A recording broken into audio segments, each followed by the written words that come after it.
पक्षाला अडचणीत आणण्यासाठी नाही. माझ्यामुळे जर रोज हेडलाईन होत असेल तर मी एक पाऊल मागे घेते, माझी इन्क्वायरी घ्या आणि जर दूध का दूध पाणी का पाणी हे मी केलं असतं.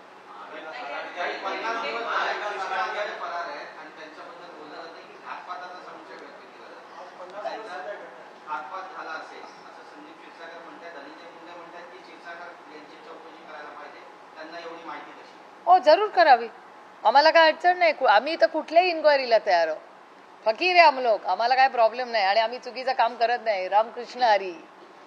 जरूर आमची इन्क्वायरी करावी, पण 50 दिवस ह्या काळामध्ये जिथे कॅमेराज आहे, तंत्रज्ञान आहे, एवढी टेक्नॉलॉजी या जगामध्ये आहे, 50 दिवस झाले एक खुनी मिळत नाही तुम्हाला.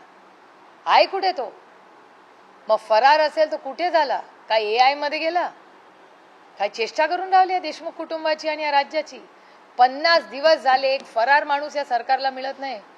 काय करते यंत्रणा? मग हा प्रश्न आहेच ना, आणि गंभीर प्रश्न आहे.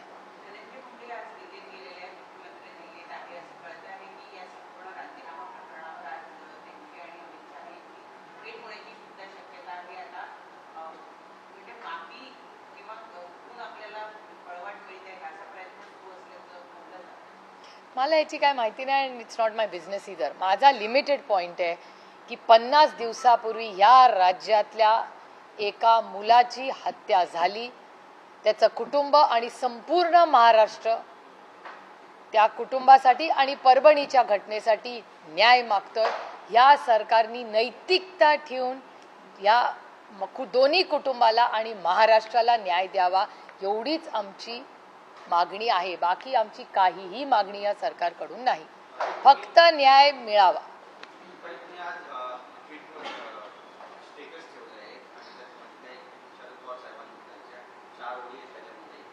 त्या मला कोणीतरी पाठवलं, पण नाही, इज मच मच बेटर. ते उद्यापासून लोकांना भेटायला पण लागतं. उद्यापासून त्यांची भेट होईल सगळ्यांची.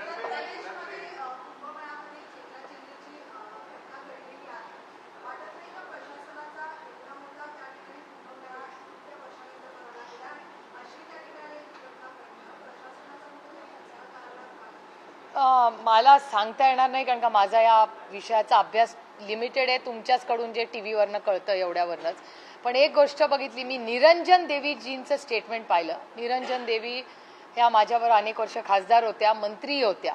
त्यांचं स्टेटमेंट तुमच्याच चॅनलवर आज आलेलं आहे की सरकारचा म्हणजे उत्तर प्रदेशच्या सरकारचं मिसमॅनेजमेंट आहे, हे आर्मीला तुम्ही मॅनेजमेंट द्या, असं निरंजन देवी ज्या